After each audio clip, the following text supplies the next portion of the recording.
നമസ്കാരം. ലോകത്തെ മാറ്റിമറിക്കാൻ പോകുന്ന ചില തീരുമാനങ്ങളാണ് അമേരിക്കയുടെ നിയുക്ത പ്രസിഡന്റ് ശ്രീ ഡൊണാൾഡ് ട്രംപ് എടുത്തിരിക്കുന്നത്. അതിലേറ്റവും പരമപ്രധാനമായ തീരുമാനം ആധുനിക കാലത്ത് നമുക്ക് ഏറ്റവും കൂടുതൽ പ്രശ്നമായിട്ട് മാറിയിരിക്കുന്ന ആധുനിക വൈദ്യശാസ്ത്രത്തിൻ്റെ ദുഷിച്ച പ്രവണതകൾക്ക് കടിഞ്ഞാണിടാനുള്ള അദ്ദേഹത്തിൻ്റെ തീരുമാനമാണ്. അല്ലെങ്കിൽ അവരുടെ രീതികളെ സമ്പൂർണ്ണമായിട്ട് മാറ്റിമറിക്കാനുള്ള അദ്ദേഹത്തിൻ്റെ തീരുമാനമാണ്. അതിൻ്റെ ഭാഗമായിട്ടാണ് അദ്ദേഹം റോബർട്ട് എഫ് കെന്നഡി ജൂനിയറിനെ അമേരിക്കൻ ആരോഗ്യ സെക്രട്ടറിയായിട്ട് നിയമിച്ചത്. റോബർട്ട് കെന്നഡിയെക്കുറിച്ച് ഞാൻ മുമ്പൊരു വീഡിയോ ചെയ്തിരുന്നു. ഡോക്ടർ ജേക്കബ് വടക്കഞ്ചേരി ചെയ്തിട്ടുണ്ട്. അതുകൊണ്ട് അദ്ദേഹത്തെക്കുറിച്ച് കൂടുതൽ പറയുന്നില്ല. എന്നാൽ ട്രംപ് മറ്റൊരു വജ്രായുധം കൂടി ഈ മരുന്ന് മാഫിയകൾക്കെതിരെ എടുത്ത് ഉപയോഗിച്ചിരിക്കുകയാണ്. അദ്ദേഹത്തിൻ്റെ പേര് ജയ് ഭട്ടാചാര്യ എന്നാണ്. അമേരിക്കയിലെ നാഷണൽ ഇൻസ്റ്റിറ്റ്യൂട്ട് ഓഫ് ഹെൽത്തിൻ്റെ ഡയറക്ടറേറ്റാണ് ജയ് ഭട്ടാചാര്യയെ നിയമിച്ചിരിക്കുന്നത്. ഇദ്ദേഹം നമ്മുടെ രാജ്യക്കാരനാണ്. കൽക്കട്ടയിലാണ് ജനിച്ചത്.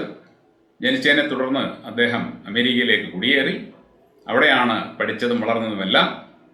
അവിടെ സ്റ്റാൻഫോർഡ് യൂണിവേഴ്സിറ്റിയിൽ നിന്നും മെഡിക്കൽ ബിരുദമെടുത്തു. പിന്നീട് അതേ യൂണിവേഴ്സിറ്റിയിൽ നിന്ന് തന്നെ അദ്ദേഹം എക്കണോമിക്സിൽ ഡോക്ടറേറ്റ് എടുത്തു. ഇദ്ദേഹം എന്തുകൊണ്ടാണ് മരുന്ന് മാഫിയകൾക്ക് ഒരു വലിയ ഭീഷണിയായിട്ട് മാറുന്നത്? കൊറോണ എന്ന് പറയുന്ന തട്ടിപ്പ് മഹാമാരി വന്നപ്പോൾ ഇദ്ദേഹം എടുത്ത നിലപാടുകൾ ഒരുപക്ഷെ നമ്മളാരും അറിഞ്ഞിട്ടില്ല. അദ്ദേഹം ഇവരേർപ്പെടുത്തിയ ഈ അശാസ്ത്രീയ പ്രോട്ടോക്കോളുകൾക്ക് ശക്തമായിട്ട് എതിര് നിൽക്കുന്ന ഒരു വ്യക്തിയായിരുന്നു. ലോക്ക്ഡൗണുകൾ, quarantine, social distancing, mass vaccination, ഇതിനെല്ലാം എഗെയിനിസ്റ്റായിട്ട് നിന്ന ഒരു വ്യക്തിയാണ്. അദ്ദേഹം പറഞ്ഞത് ഈ ലോക്ക്ഡൗണുകൾ ആവശ്യമേ ഇല്ലാത്ത ഒന്നാണ്. കാരണം ഈ കൊറോണ വൈറസ് ഇവർ പ്രചരിപ്പിക്കുന്നത് പോലെ ഭീകര വൈറസ് ഒന്നുമല്ല. വളരെ കുറച്ച് ആൾക്കാർക്ക് മാത്രമേ അതുമൂലം പ്രശ്നമുണ്ടാകുന്നുള്ളൂ. ആരോഗ്യമുള്ള ഒരു വ്യക്തിക്ക് പോലും കൊറോണ വൈറസ് മൂലം കുഴപ്പമുണ്ടാകുന്നില്ല. ചെറുപ്പക്കാർക്കോ കുട്ടികൾക്കോ ഒരു കുഴപ്പവും ഉണ്ടാക്കാത്ത വൈറസാണ്. അതുകൊണ്ട് തന്നെ അവരെ ഒന്നും അടച്ചുപൂട്ടിയിടേണ്ട ആവശ്യമില്ല. നമ്മൾ കെയർ എടുക്കേണ്ടത് രോഗാവസ്ഥയിലുള്ള പ്രായമായ ആരോഗ്യമില്ലാത്ത ആൾക്കാരുടെ കാര്യത്തിൽ മാത്രമാണ്. അവർക്കൊരു സ്പെഷ്യൽ പ്രൊട്ടക്ഷൻ ആവശ്യമാണ്, ബാക്കി ആർക്കും ആവശ്യമില്ല. അതുകൊണ്ട് ലോക്ക്ഡൗണുകൾ അനിവാര്യമല്ല, അനാവശ്യമാണ് എന്ന് പറഞ്ഞൊരു വ്യക്തിയാണ് അദ്ദേഹം. പറഞ്ഞത് നിങ്ങളിങ്ങനെ ലോക്ക്ഡൗണുകൾ ഇല്ലാതെ ആൾക്കാരെ വൈറസുമായിട്ട് സമ്പർക്കത്തിൽ വരാൻ വിട്ടുകഴിഞ്ഞാൽ അവർക്ക് എല്ലാവർക്കും ഇമ്മ്യൂണിറ്റി കിട്ടും. വൈറസുമായിട്ട് സമ്പർക്കത്തിൽ വരുമ്പോൾ അവരുടെ ശരീരത്തിൽ ആൻറ്റിബോഡി ഉണ്ടാകും. അങ്ങനെ അവർക്ക് കൂട്ടമായിട്ട് ഇമ്മ്യൂണിറ്റി കിട്ടും. പിന്നെ വാക്സിനേഷൻ്റെയോ മറ്റ് മരുന്നുകളുടെയോ ചികിത്സകളുടെയോ ഒന്നും ആവശ്യമില്ല.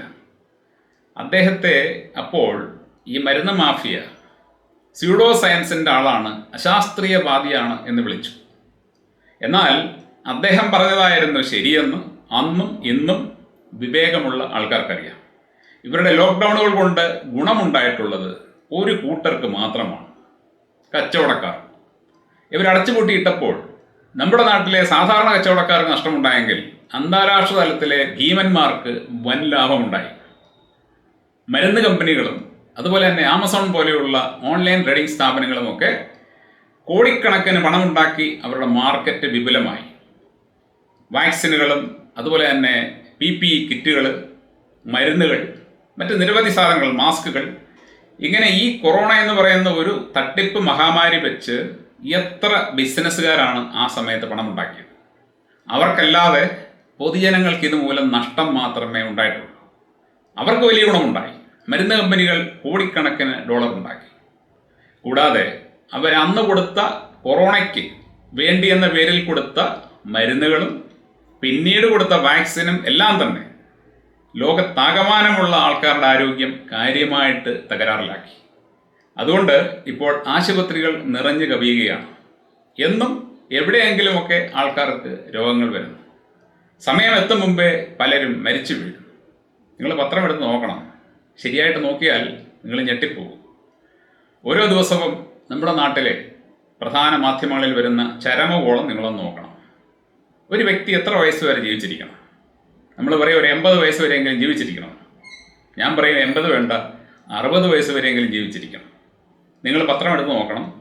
60 വയസ്സെത്തുന്നതിന് മുമ്പ് ഓരോ ദിവസവും നമ്മുടെ സംസ്ഥാനത്ത് എത്ര പേര് മരിക്കുന്നുണ്ട്?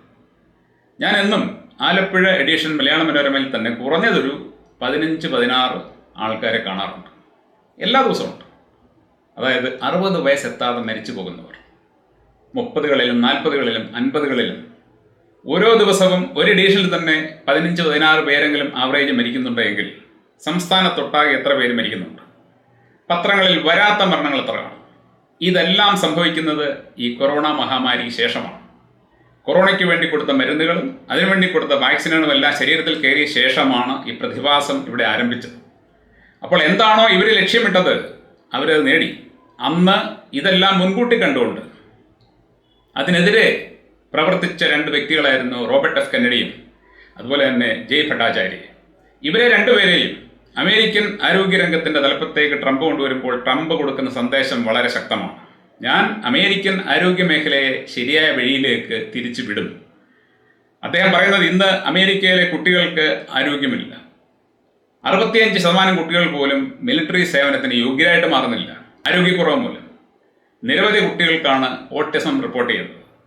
എന്ന് പറഞ്ഞാൽ അമേരിക്കയിലെ ആരോഗ്യ മേഖല മൊത്തത്തിൽ രോഗികളെ കൊണ്ട് നിറഞ്ഞിരിക്കുകയാണ്. ആരോഗ്യരംഗം എന്ന് വിളിക്കുന്ന ഇപ്പോഴത്തെ ഈ തട്ടിപ്പ് അലോപ്പതി വൈദ്യശാസ്ത്രത്തിൻ്റെ പോക്ക് കൂടുതൽ രോഗികളെ സൃഷ്ടിക്കാൻ വേണ്ടി മാത്രമാണ്. കാരണം അവരുടെ കച്ചവടം രോഗികളിൽ ഡിപ്പെൻഡൻ്റ് ആണ്. എത്ര രോഗികൾ കൂടുന്നു അത്രയ്ക്ക് അവർക്ക് കച്ചവടം കൂടും. വൈദ്യശാസ്ത്ര രംഗം കച്ചവടക്കാരെ പോലെ ചിന്തിക്കാൻ തുടങ്ങിയാൽ ഉണ്ടാകുന്ന ദുരന്തം എത്ര വലുതാണെന്നുള്ളത് ഇപ്പോഴും നമ്മുടെ നാട്ടുകാർ ചിന്തിക്കുന്നില്ല. വൈദ്യശാസ്ത്ര മേഖല സേവന രംഗമായിരിക്കണം. അത് ലാഭത്തിന് വേണ്ടി ആയിരിക്കരുത് പ്രവർത്തിക്കുന്നത്. അത് പ്രവർത്തിക്കുന്നത് ആൾക്കാർക്ക് ആരോഗ്യം നൽകാൻ വേണ്ടിയായിരിക്കണം. എന്നാലും അവർക്ക് പണം ഉണ്ടാക്കാൻ വേണ്ടി ഞങ്ങൾ നിങ്ങൾക്ക് ആരോഗ്യം തരും എന്ന് പറഞ്ഞ് ജനങ്ങളെ മൊത്തം കബളിപ്പിച്ച് ആവശ്യമില്ലാത്ത മരുന്നുകൾ അവരെ തീറ്റിപ്പിച്ച് ആവശ്യമില്ലാത്ത കുത്തിവയ്പ്പുകൾ കൊടുത്ത് അവരെ നിത്യരോഗികളാക്കി മാറ്റി അവർ തടിച്ചു കൊഴുക്കുകയാണ്. ഇത് തിരിച്ചറിയാനുള്ള വിവേകം ആൾക്കാരുടെ കൂട്ടത്തിൽ ചുരുക്കം പേർക്ക് മാത്രമേ ഉള്ളൂ. ബാക്കി എല്ലാവരും ചെന്ന് ചാടിക്കൊടുക്കുകയാണ്. എന്നിട്ട് ദുരന്തങ്ങൾ ഏറ്റുവാങ്ങുകയാണ്. പിന്നീട് പറയും ഞങ്ങൾക്ക് ആ പ്രശ്നമുണ്ട്, ഈ പ്രശ്നമുണ്ട്. ഇവരെല്ലാവരും ആശുപത്രി പോകുന്നവരാണ്. ആശുപത്രി പോകാത്തവർക്ക് കുഴപ്പമില്ല. ആശുപത്രി പോകുന്നവർ എന്നും രോഗികളാണ്. എന്നിട്ടും അവർ തിരിച്ചറിയുന്നില്ല. അപ്പോൾ ഈ ചതിയിൽ നിന്ന് ജനങ്ങളെ രക്ഷിക്കാൻ വേണ്ടി ട്രംപ് എടുക്കുന്ന ഈ തീരുമാനം അത് അതിൻ്റെ ശരിയായ ദിശയിലേക്ക് പോയി കഴിഞ്ഞാൽ ലോകത്താകമാനം ഈ മരുന്ന് മാഫിയകളുടെ പിടി, അല്ലെങ്കിൽ ലോകത്താകമാനം അവർ നടത്തിക്കൊണ്ടിരിക്കുന്ന സകല അധാർമിക പ്രവൃത്തികൾക്കും അന്ത്യമുണ്ടാകും. കാരണം എല്ലാവരും അമേരിക്കയിലേക്കാണ് നോക്കിയിരിക്കുന്നത്. അമേരിക്ക ചെയ്യുന്നതൊക്കെ കണ്ടനുകരിക്കലാണ് നമ്മുടെ നാട്ടുകാരുടെ പണി. അപ്പോൾ അവിടെ കാര്യങ്ങൾ ശരിയായ വഴിയിലേക്ക് മാറിക്കഴിഞ്ഞാൽ തീർച്ചയായിട്ടും നമ്മുടെ നാട്ടിലും ശരിയായ വഴിയിലേക്ക് മാറാതെ തരമില്ല. കാരണം അമേരിക്കൻ സ്ഥാപനങ്ങൾ ശരിയായ രീതിയിലുള്ള ഒരു ശാസ്ത്രത്തിലേക്ക്, ഒരു വൈദ്യശാസ്ത്രത്തിലേക്ക് മാറിക്കഴിഞ്ഞാൽ, അതായത് മോഡേൺ മെഡിസിൻ്റെ യഥാർത്ഥ തനത് രൂപത്തിലേക്ക് അവർ തിരിച്ചു പോയി കഴിഞ്ഞാൽ ലോകത്തെമ്പാടും തന്നെ മോഡേൺ മെഡിക്കൽ സയൻസ് അതിൻ്റെ ശരിയായ രൂപത്തിലേക്ക് എത്തും. പിന്നീട് നമുക്ക് ധൈര്യപൂർവ്വം ഒരു ആശുപത്രിയിലേക്ക് പോകാനും സാധിക്കും. അപ്പോൾ അങ്ങനെയുള്ളൊരു മാറ്റമാണ് ട്രംപ് ഇപ്പോൾ അവിടെ കൊണ്ടുവന്നിരിക്കുന്നത്. ഇത് വിജയിക്കട്ടെ എന്ന് ആശംസിക്കുന്നു. ട്രംപിന് അങ്ങനെ തോന്നിയതിന് ദൈവത്തിന് നന്ദി പറയുന്നു. അവരുടെ ശ്രമം ലോകത്തിന് തന്നെ ഗുണകരമായിട്ട് മാറുമെന്ന് നമുക്ക് പ്രത്യാശിക്കാം. Thank you.